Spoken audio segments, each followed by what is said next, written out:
les nominations qui ont été opérées. Je comprends hein, les frustrations des cadres du ministère. Il y a eu 29 nominations.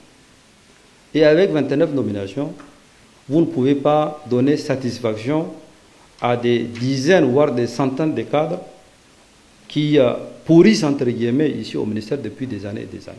On ne peut pas, avec 29 nominations, réparer une injustice de plusieurs années. Ce n'est pas possible. Ça, c'est la première des choses. Donc, je peux comprendre que des cadres qui s'attendaient à être affectés à l'extérieur, parce qu'ils n'ont jamais eu cette occasion, voient encore celle-là passer sous leurs yeux et qu'ils puissent réagir. Ça, c'est une première réaction. La deuxième réaction, sur les 29 nominations qui ont été faites, il y a ce qu'on appelle les conseillers spécialisés, les conseillers juridiques et puis les conseillers économiques. Ceux qui ont été nommés sont issus soit du ministère de la Justice, soit du secrétariat général du gouvernement pour les conseils juridiques, et puis du ministère des Finances pour les conseils économiques.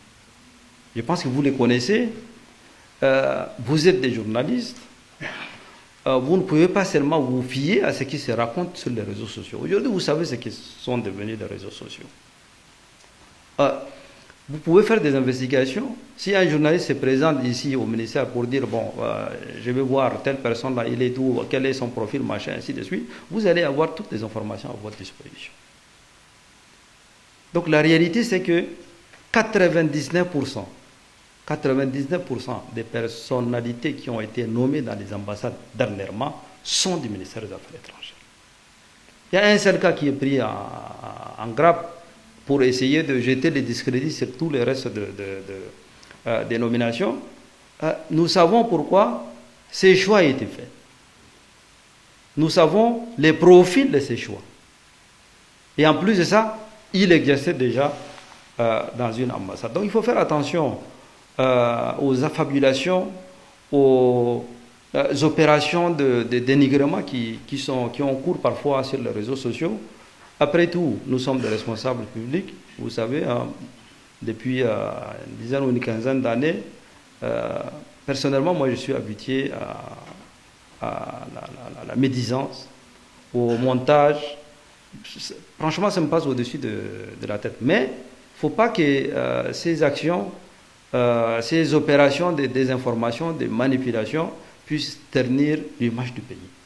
Et ça, c'est pas seulement par rapport à ma personne, c'est valable pour tous les responsables publics. On peut nous critiquer sur nos décisions. J'ai eu moi-même l'occasion de le faire. Et parfois, les critiques sont saines, elles sont même nécessaires. Et les réseaux sociaux doivent servir à cela. Et moi, je me réjouis que les réseaux sociaux aient démocratisé un peu la parole. Qu'elle ait donné la liberté d'opinion à nos compatriotes. Mais il faut savoir utiliser cet outil de communication et non pas les retourner comme une arme. Aujourd'hui, vous avez des pages anonymes qui ont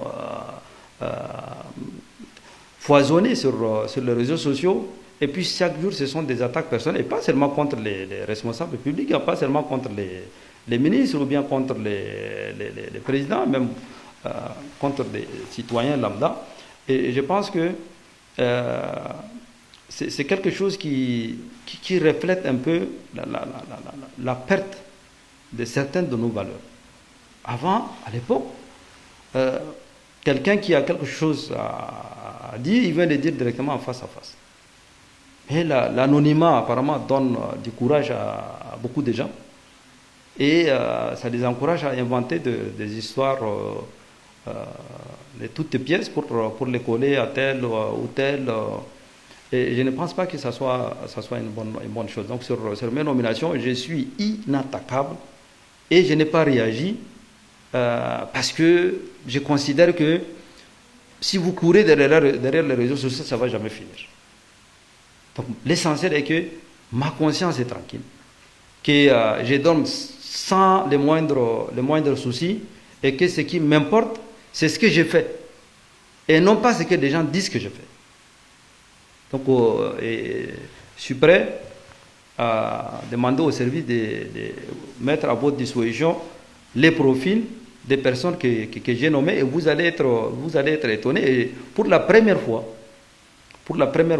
j'ai donné la priorité à ceux qui ont la maîtrise de plusieurs langues.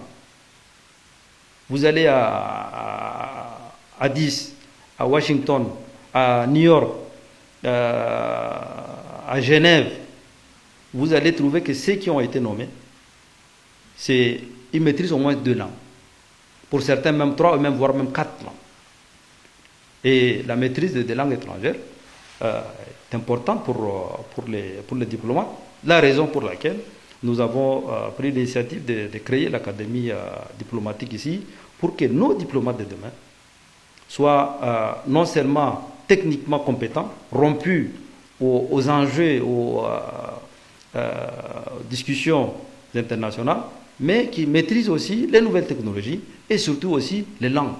Je vous venez au ministère des Affaires étrangères ici, vous voulez nommer un diplomate qui maîtrise l'allemand, vous n'en trouverez pas. Un diplomate qui maîtrise l'espagnol, vous n'en trouvez pas.